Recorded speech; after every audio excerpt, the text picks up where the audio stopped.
ရိုသေချင်းသည်မိသားစုတွေဖယားသခင်ရဲ့နှလုံးသားစန္ဒဖြစ်ပါတယ်ပြောချင်သူစန္ဒလေ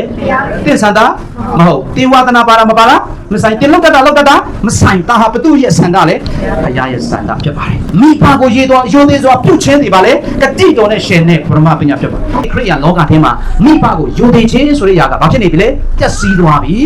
ပြတ်သုံးနေပြီမရှိတော့တော့ပြတ်သွားပြီကျမ်းမှာကောင်းစွာခြင်းနဲ့အသက်ရှည်ခြင်းဟာဘာနဲ့ဆိုင်တယ်လဲမိဘကိုယိုသိခြင်းနဲ့ဆိုင်ပါတယ်ဂတိတော်ကဖယားပိုင်းပါတင်းရဲ့ပိုင်းကတော့ယိုသိဖို့ဂတိတော်ပြည့်စုံသိဖို့ဟာဖယားရဲ့အပိုင်းပဲအဲ့တော့ကုန်သိခြင်းဆိုတဲ့စကားလုံးကိုကောင်းလေးကျွန်တော်ညိတ်နာရှိတယ်နော်မိဘရှိမှာနော်ဟုတ်ကဲ့လို့ပြောတာရှိတယ်ဒါပေမဲ့ယိုသိတဲ့အပြုမူတော့ပြပေးမယ်နှလုံးသားထဲမှာတော့မယိုမသေးပြုတတ်ကြတယ်ဒါနှလုံးသားထဲကနေပြီးတော့တကယ်ကိုအမှန်ကန်ယိုသိလင်းညပ်ဖွင့်အတွက်ဖယားသခင်ကသူ့သားသမီးတွေကိုယေရှုခရစ်တော်ရဲ့အသွေးတော်အပြင်ခေါ်ထားတာဖြစ်ပါတယ်လက်တွေ့ဆန်တဲ့ယိုသိမှုကိုပေါ်ပြနိုင်တဲ့အရာ၄ချက်ရှိပါတယ်နံပါတ်1စာမှုပြည့်နဲ့စကားပြောရပါမယ်နံပါတ်2ကစိတ်ဝင်စားစွာမိဘတွေစကားပြောရင်နားထောင်ပေးရပါမယ်နံပါတ်4ကသူတို့အုံမင်းသွားတဲ့ခါမှာတချို့ကအုံမင်းသွားတဲ့ခါမှာဂရုမစိုက်တော့ဘူးနော်အဖိုးကြီးဘွားကြီးပိုးတော့ဘွားတော့လုံးဝအဲ့ဒီလူတွေအတွက်ကောင်းကြီးမရှိပါဘူးမင်္ဂလာမရှိပါဘူးမိဘကိုဘိုးတော်ဘွားတော်လို့ပြောတဲ့သူကြီးရဲ့အသက်တာကိုကြည့်လိုက်ပါသူတို့အိမ်ထောင်မင်္ဂလာရှိသလားသူ့လုပ်ငန်းမင်္ဂလာရှိသလားလိမ့်လာကြည့်လိုက်ပါအရန်တိတာဒါကြောင့်အုံမင်းသွားတဲ့ခါမှာကရုတ်တစိုက်နဲ့သူတို့ကိုအပြည့်အဝထောက်ပံ့ပေးရမယ်တာဝန်ရှိတယ်နောက်ဆုံးတစ်ချက်ကတော့သူတို့ရဲ့နေရာမိဘဖြစ်တယ်ဆိုတော့သူတို့နေရာနဲ့သူတို့စွန့်စားပြီးတော့သားသမီးတွေအတွက်လှုပ်ဆောင်တဲ့ຢာတွေဆိုကျွန်တော်ဘာလို့မလဲတိမှတ်ပြုဖို့ရအတွက်ရှိပါတယ်ဒါကြောင့်ဒီပညာတော်ကိုကျွန်တော်ကြည့်ခြင်းအပြင်ဖျားပြီးရင်မိဘဟာယိုသေးရမယ်သူတရားပုဂ္ဂိုလ်ဖြစ်ပြီးတော့အပြစ်တန်လဲအတူတူဖျားကတတ်မှတ်ထားတယ်ဖျားပြီးရင်မိဘဟာသင်ယိုသေးကိုယိုသေးရမယ်သူတရားပုဂ္ဂိုလ်ဖြစ်ပါတယ်တချို့သောလူငယ်တွေကမိဘတော့မယိုသေးဘူးဗျဒါပေမဲ့တင်းအုပ်ဆရာကျတော့ဘာလို့လဲအရာယိုသေးတယ်ကျွန်တော်တို့ဒီနေ့ကနေစပြီးတော့အဲ့ဒီဟာကိုမကြိုက်တော့ဘူး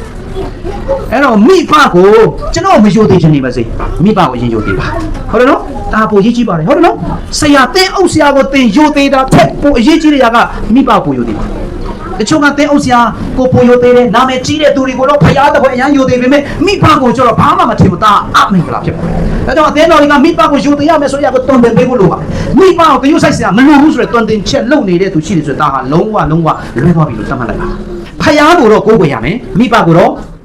ကိုးကွယ်လို့မရအောင်ယိုသေးရမယ်မိဘစကားနားမထောင်တဲ့လူငယ်တယောက်ဟာအရာခတ်သိမ့်ဘယ်လိုပြစ်မှုမျိုးမဆိုသူကျူးလွန်တော့မယ်ဆိုတာသိကြပါတယ်ဒါကြောင့်မိဘကိုယိုသေးဆိုတာပြုတ်ချင်းဟာအကျင့်တရားအလုံးရဲ့ foundation ဖြစ်ပါတယ်မိဘကိုမယိုသေးဘဲနဲ့သင်ကောင်းစားခြင်းနဲ့တက်ရှိခြင်း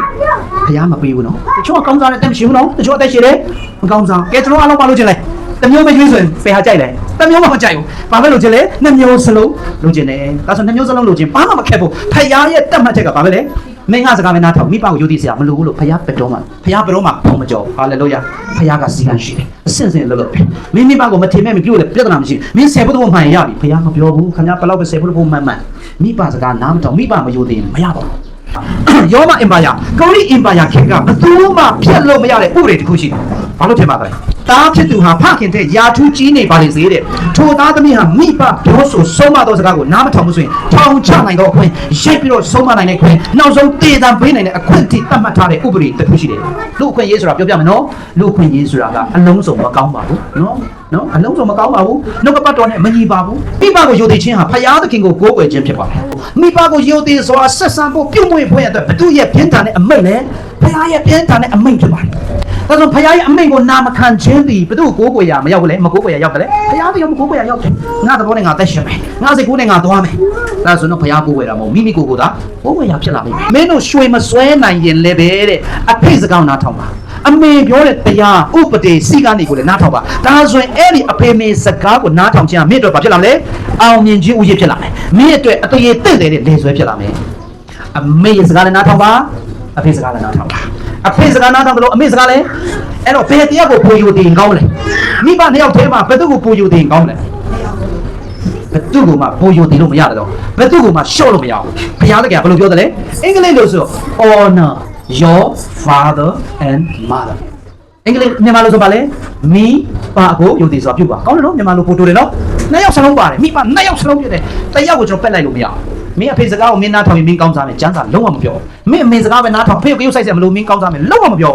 အဖေကိုတော့အရန်ယိုသေးတယ်အမေကိုမထင်မဲ့မင်းပြုတ်ပြနေမရပါဘူးအမေကိုတော့အရန်ယိုသေးတယ်အဖေကိုမယိုသေးဘူးမရဘူးဖ ဖယားသခင်ချမှတ်ထားတဲ့ပုံစံဖြစ်ပါတယ်ဒီဇိုင်းဖြစ်ပါတယ်အဲ့ဒီဖယားချမှတ်ထားတဲ့ဒီဇိုင်းပုံစံကိုဘာလို့တလဲယိုသေးလေးမြတ်ခြင်းအပြင်မိဘကိုယိုသေးခြင်းဒီဖယားသခင်ကို respect ပေးတာဖြစ်တယ်ဖယားသခင်ကိုဝတ်ပြုတာဖယားသခင်ကိုကိုးကွယ်တယ်ဖယားသခင်ကိုဦးထိပ်ထားတယ်လေးမြတ်တယ်ဆိုတဲ့သိပဲဖြစ်ပါတယ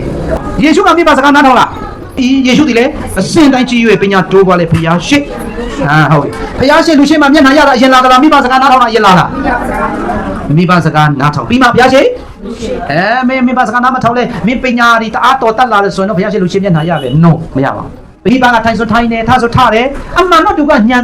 ပညာရှင်မဟုတ်လားအကုန်လုံးသိနေတယ်လေမာရီနဲ့ယောသတဲ့သူသိတာပါမာရီနဲ့ယောသကိုဘာလို့လုပ်ရတယ်လဲဆရာလုပ်လို့ရတယ်မင်းတို့ဒီလိုမနေရဘူးဟာတာမားတယ်ငါအကောင်းကင်ကလာတာဗျမင်းတို့ဘာထည့်တယ်ပြောလားမပြောဘူးကျွန်တော်တို့ဆိုဘာလို့ချင်တယ်လဲမိဘတွေကဘာမှစားမတက်ပေးမတက်နော်တော်တယ်မှာစားလည်းမရေးတက်ဆိုကျွန်တော်ကအကြောင်းလေးတက်လာပြီးတော့ဘာပြောချင်လဲအမေပါတိလို့လေအဖေပါတိလို့လေပြောတင်သလားဟိုးမပြောတင်ဘူးနော်ဟိုးအဖေအမေနော်အဖေမိကကျွန်တော်ရဲ့ပါလေကျွန်တော်ထက်တော်တယ်သူအမြဲတမ်းယိုသေးရမယ်အမြဲတမ်းနဲ့ခိုင်အမြဲတမ်းချီးမြှောက်အမြဲတမ်းဥထိတ်ထားရမယ်သူဖြစ်တယ်အဲ့တော့ယေရှုဟာဖိုင်ပြည့်စုံတဲ့ဖယားဖြစ်ပေမဲ့မပြည့်စုံတဲ့အားနဲ့ချက်ရှိတဲ့မြင်ကြီးမိဘကိုကောင်းကောင်းယိုသေးပြီးတော့နာခဲ့ပါဒါကြောင့်ဒီပညာတော်စေပါထဲမှာမိဘကိုယိုသေးပါလို့ပညာချက်ပေးတော်ယေရှုကိုတိုင်တက်လုံးနိုင်တာခဲ့ဟာလေလုယာဒါဆိုရင်ဒီနေ့မိတ်ဆွေနဲ့ကျွန်တော်ကဘာမလို့လဲမဟုတ်လားယေရှုတောင်ပြည့်စုံတဲ့ဖယားဖြစ်ရတဲ့မိဘကိုယိုသေးတော့ဆက်ဆက်မိတ်ဆွေနဲ့ကျွန်တော်ကပါတယ်ဘာကြီးလဲမဟုတ်ဘူးလားဘာလို့မိဘကိုမယိုသေးရက်တာလဲဘာလို့မိဘကိုကျွန်တော်ကလန်ကဆန်ကျွန်တော်ပြုတ်ရက်တာလဲဘလောက်တောင်မှကျွန်တော်ဘုရားမလို့လားယေရှုတဲ့တကူကြီးသလားယေရှုတဲ့ကျွန်တော်ကအရာအလုံးကိုပိုင်နေသလားကြောက်ကြသိမကောင်းဘူးကောင်းတယ်ဒါကြောင့်မိဘကိုယိုသေးခြင်းဟာဖယားသခင်ကိုယိုသေးတဲ့အပြုမှုကိုဝယ်ခြင်းရဲ့လက္ခဏာဖြစ်ပါတယ်ဒါကြောင့်မိဘကိုနာခံယိုသေးခြင်းဒီဖယားသခင်ထံမှာမိမိကိုစက္ကအနန္တထားခြင်းကိုထင်ဟပ်ပေါ်လွန်စေတဲ့နိလန်တစ်ခုပါပဲဘုရားသခင်ကိုကြောက်ရွံ့ပါတယ်ဘုရားစကားကိုကျွန်တော်နားထောင်ပါတယ်ဘုရားမိန့်တော်တိုင်းကျွန်တော်အသက်ရှင်ပါတယ်ဘုရားကိုကျွန်တော်အသက်တာတစ်ခုလုံးဘုရားကိုဆက်ကတဲ့ဘုရားအတွက်ပဲကျွန်တော်အသက်ရှင်ပါတယ်ဆိုတဲ့အရာကမိတ်ဆွေကိုကြည့်ရင်ပေါ်ပါတယ်ဘယ်နေရာမှာပေါ်တယ်လဲမိဘကိုယိုသေးသလားမိဘစကားကိုနားထောင်သလားဆိုတဲ့နေရာမှာပေါ်လို့ပါတယ်မိတ်ဆွေဟာဘုရားတကယ်နာခံကြောက်ရွံ့နေအသက်တာဆက်ကတဲ့ဆိုရင်မိဘကိုဘယ်လိုဆက်ဆံတယ်လဲဆိုတဲ့အရာကအဖြေပဲနော်မိဘတွေကိုစကားအဖြစ်တော်ကောင်းအပြုအမူအဖြစ်တော်ကောင်းနှလုံးသားဖြင့်ကျွန်တော်ယိုသေးပြီလားကိုယ်ကိုစဉ်းစားရအောင်လာမဲ့မျိုးဆက်တွေကိုယိုသေးလေးမြတ်တက်တဲ့မျိုးဆက်ဖြစ်အောင်လက်စိတ်ကမ်းနေပါသလားကျွန်တော်မိဘတွေပြန်စဉ်းစားရအောင်ဒါဆိုကျွန်တော်သားသမီးတွေကျွန်တော်နောက်လာမဲ့မျိုးဆက်တွေကိုယိုသေးလေးစားခြင်းယိုသေးလေးမြတ်တဲ့အမွေကိုကျွန်တော်မိဘတွေတို့ကိုပေးနေသလားမပေးဘူးလားကျွန်တော်တို့ပြန်ပြီးတော့စဉ်းစားရအောင်ကျွန်တော်အဖေနဲ့ရံဖြစ်နေလို့မရပါဘူးအမေနဲ့ရံဖြစ်နေဖို့မဟုတ်ပါဘူးနော်ကျွန်တော်ကကျေးဇူးတော်ဆိုတော့အလွဲသုံးပြီးတော့အခါတလေမှာအမေတွေနဲ့ပြိုင်အဖေတွေနဲ့ပြိုင်ဟုတ် no ပြိုင်ပြောပြီးစကားလို့ရပြမှာအမေမပါအဖေမပါအာမင်ဒီနေ့ပုံဖိုင်တော့မှဘာလို့မလဲဟုတ်ကဲ့မင်းဟုတ်ကဲ့ဖေတာဟာမင်္ဂလာရှိပါတယ်ဘယ်တော့မှမပြိုင်ပါနဲ့တာဟာအမင်္ဂလာမပြိုင်ပါနဲ့အဖေထက်တင်ဘယ်တော့မှအသက်မကြီးနိုင်ပါဘူးအမေထက်ဘယ်တော့မှတင်အသက်မကြီးပါဘူးဖခင်သခင်မိဘနေရာမှာထားတယ်မိဘလို့ကျွန်တော်ဆက်ဆံရအောင်မိဘတွေဆိုတာကမလုံနိုင်တော့တဲ့အချိန်မှာတို့စကားလောက်ပဲပြောနိုင်တော့တာအဲ့လိုမျိုးအချိန်မှာသားသမီးတွေဘာလုပ်ပေးရမယ့်ချိန်လဲအမေစကားများလိုက်တာအဖေစကားများလိုက်တာဘာတွေပြောနေတာလဲမသိဘူးပါစပ်ပိတ်ထားစမ်းအိုးလုံးဝမပြောသင့်ဘူးဗျာဘယ်လောက်ကြောက်ကြကောင်းမလဲနော်အသက်ကြီးလာပြီ तू မလုံနိုင်တော့ဘူးအသက်ကြီးပေမဲ့အဖိုးကြီးပြပေမဲ့သားသမီးတွေအတွက်စိတ်ပူသေးတယ်ဟုတ်လားဘာမှမလုံနိုင်ပေမဲ့သားသမီးတွေအတွက် तू စိတ်ပူနေတယ်ဒါအမိပါရဲ့နှလုံးသားပဲယူတည်ပေးပါလက်ခံပေးပါကျေးဇူးပြုပြီးတော့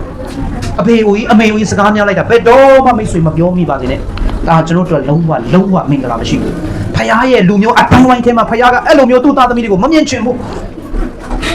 ါကြောင့်တို့စကားပြောတဲ့ခါမှာဂယိုးတဆိုင်နဲ့ဘလောက်ပဲများနားထောင်ပေးလိုက်ပါမိဘတွေအယံဝမ်းသာသွားလိမ့်မယ်အယံကျေနပ်သွားလိမ့်မယ်